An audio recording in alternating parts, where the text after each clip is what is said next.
اب پاک بھارت کی بات کر لیتے ہیں۔ بھارت کے ڈیپٹی آرمی چیف نے بیان دیا کہ ہمارا مقابلہ پاکستان اور چین سے تھا۔ ترکیہ نے بھی پاکستان کی مدد کی۔ بھارت ہارا ہوا ہے، لیکن وہ ان ممالک کو کیوں بیچ میں لے کر آ رہا ہے؟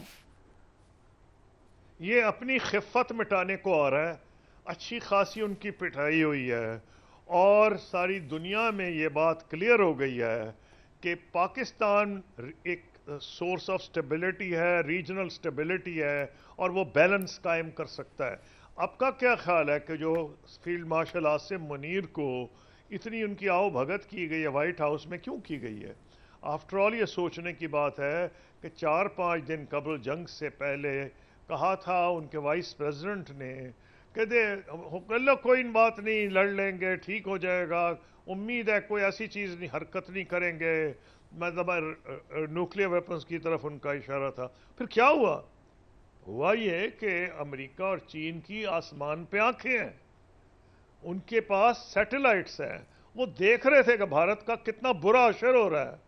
بھارت نے اسی لیے ان کے پاس گئے، اور وائس پریزیڈنٹ جو کچھ دن پہلے ہی مل کے آئے تھے مودی صاحب سے، اور جب انہوں نے یہ کہا تھا کہ کچھ دن دیکھ لیں، تو شاید وہ مودی صاحب کی فیلنگ ریفلیکٹ کر رہے تھے کہ مودی صاحب یہ سمجھتے تھے کہ ان کا ہاتھ بھاری ہوگا اور وہ حاوی ہوں گے۔ جب انہوں نے دیکھا حاوی خاک ہوں گے، پچھلے 30 منٹ 6 تو جہاز ان کے گر گئے۔ ابھی تک وہ یہ کہتے رہیں جی کچھ نہیں۔ آج کی خبر ہے کہ جو بندوں کو وہ انڈیا میں ایوارڈز دیے جا رہے ہیں گیلنٹری کے، ان میں وہ ایئر فورس کے پائلٹس بھی شامل ہیں۔ تو اس لیے میرا کہنا یہ ہے کہ جب ان کو پریزیڈنٹ ٹرمپ کو اندازہ ہوا کبھی جس ملک کو ہم کہہ رہے ہیں وہ چین کے خلاف ہمارا ساتھی ہوگا، وہ تو پاکستان کے لڑنے کے لیے اس کو مشکل ہو رہی ہے، تو چین کے خلاف کیا لڑے گا؟ تو اس لیے میں یہ سمجھتا ہوں بھارت اپنی خفت مٹانے کے لیے، میں یہ اگر کہوں فرانس نے مدد کی اور فلانے نے مدد کی، برطانیہ نے کی، امریکہ نے کی، جس کے ہتھیار ہیں، اور بھئی ہم نے ہتھیار خریدے ہیں نا، تو تم نے بھی خریدے ہیں، تو کیا ہم کہتے سارے ممالک جو تمہیں سپورٹ کر رہے تھے؟ چین کا ہماری بڑی کلوز ڈیفنس کوآپریشن، شک ہی کوئی نہیں ہے، لیکن یہ کہ جی جو لڑائی ہوئی ہے چینیوں نے تو نہیں لڑی۔ اور اگر پائلٹس ہیں، تمہارے پاس کوئی کم جہاز تھے؟ دنیا کا موسٹ ایڈوانسڈ آپ کے پاس جہاز تھا۔ یہ ٹریننگ پہ ڈیپینڈ کرتا ہے، ڈیڈیکیشن پہ کرتا ہے۔ ہماری ایئر فورس کی زبردست ٹریننگ تھی، اور یہ بڑی 2019 سے پریزیڈنٹ انہوں نے پرائم منسٹر مودی نے موقع فراہم کر دیا تھا۔ ایک تو پی ایف کو اندازہ ہو گیا تھا کہ ان کی کمزور ایئر فورس ہے، ایک ان کا 2 جہاز گرائے گئے، پھر ایک انہوں نے اپنا ہی جہاز مار گرایا، جیسے 6 انڈینز مر گئے، ہیلی کاپٹر گرایا، پھر اگلے دن دہاڑے پی ایف نے ان پہ حملہ کر دیا۔ اس کا مطلب ہے کہ پی ایف کو یہ پتہ چل گیا ان کی کیپیسٹی کتنی ہے، اور وہ یہ کہ جیم کر سکتی ہے ان کے ریڈارز۔ تو یہ جو ہے یہ تو ساری دنیا کو پتہ ہے، اپنے لوگوں کو بے وقوف بنانے سے کیا فرق پڑتا ہے؟ بھارتی دفاعی کونسل نے 12 ارب 31 کروڑ ڈالرز کا اسلحہ خریدنے کی منظوری دی ہے۔ کل بھارتی وزیر دفاع نے کہا کہ وہ بھارت کے دفاعی بجٹ میں مزید اضافہ کرنے جا رہے ہیں۔ یہ کیوں بھارت پلان کر رہا ہے مزید اسلحہ لینے کا؟ کیا کوئی جنگ کی تیاری ہے؟ نہیں، وہ تیاری تو کر رہا ہے، اور فوجوں کا کام ہے کہ وہ ہر وقت ریڈی رہیں، چاہے پاکستان کی فوج ہو، بھارت کی فوج ہو، لیکن ہمیں اس میں خائف ہونے کی ضرورت نہیں ہے۔ ایک تو نیچر آف وار بدل گیا، یہ جو ہے نا کہ بین کاؤنٹنگ، اس کے اتنے ٹرک، اتنے ٹریکٹر، اتنے وہ ہیں، وہ ٹینکس ہیں اور اتنے جہاز ہیں۔ اب وار کا نیچر چینج ہو گیا ہے، اس کے اندر ایکسپرٹیز بہت کاؤنٹ کرتی ہے، اس کے اندر اب وار کی کئی ڈائمینشنز ہو گئی ہیں۔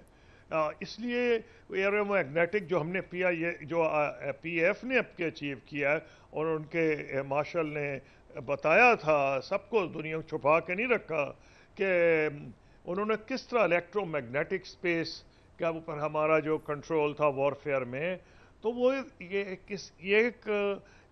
ایک صلاحیت کا مظاہرہ کیا گیا۔ ہندوستان تو بول ہی نہیں رہا تھا، ساری دنیا میں پاکستان کا نیریٹو آ رہا تھا، انڈیا کا نیریٹو تب آتا، اور وہ ویسٹرن میڈیا ضرور پک اپ کرتا کیونکہ یہ چین کے خلاف ہیں اور ہندوستان کے حق میں ہیں، لیکن اگر بولے ہی نہ، وہ تو بالکل چپ سادھ کے بیٹھ گئے تھے، اتنے صدمے میں تھے جب سے ان کے جہاز گرے تھے کہ انہیں سمجھ نہیں آ رہی تھی، پھر ڈرون اٹیکس ہوئے۔ Nature of war has change, اس لیے کوئی ایسا آسان کام نہیں ہے جنگ کر لینا، اور بڑے بڑے شہر، بڑے بڑے دور دراز کے علاقے وار میں انوالو ہو جائیں گے. یہی نہیں ہے کہ بیچارے کشمیری مرتے رہے, دونوں سائڈوں پہ وہی شہید ہو جاتے ہیں سیز فائر لائن کے ارد گرد.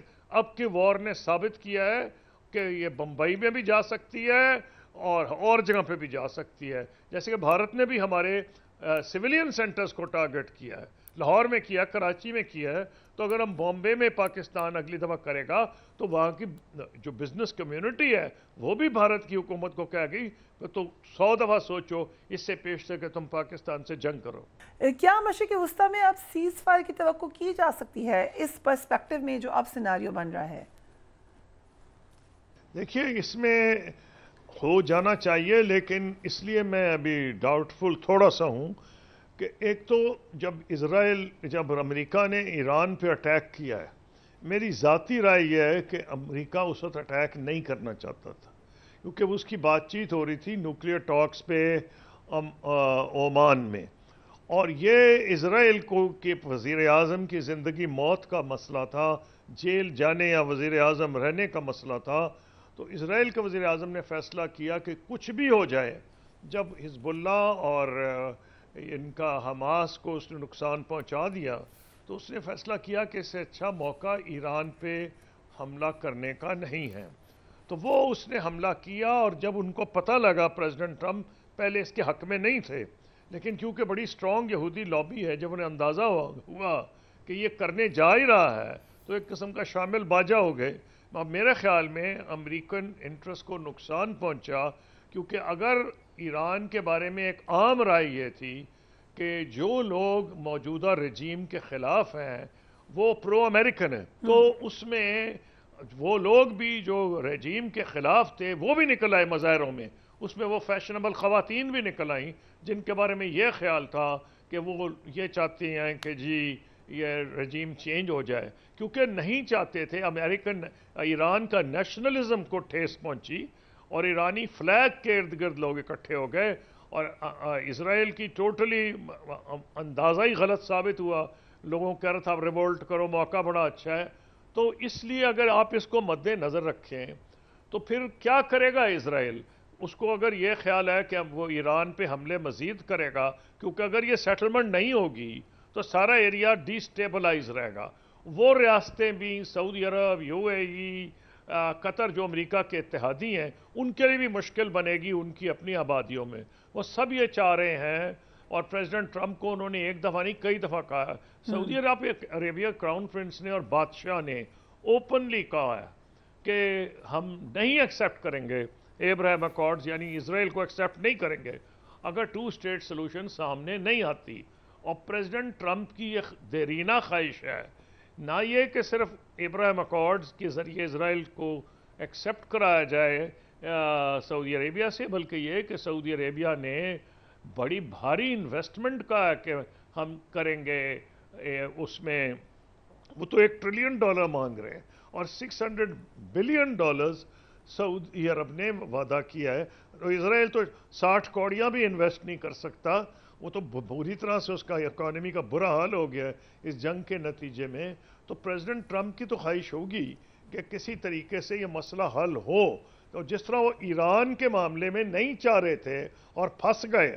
اب یہ جو نیتن یاہو وہاں گئے ہیں, میری ذاتی رائے یہ ہے کہ اب کے پریزیڈنٹ ٹرمپ پوری کوشش کریں گے کہ سیز فائر ہو جائے.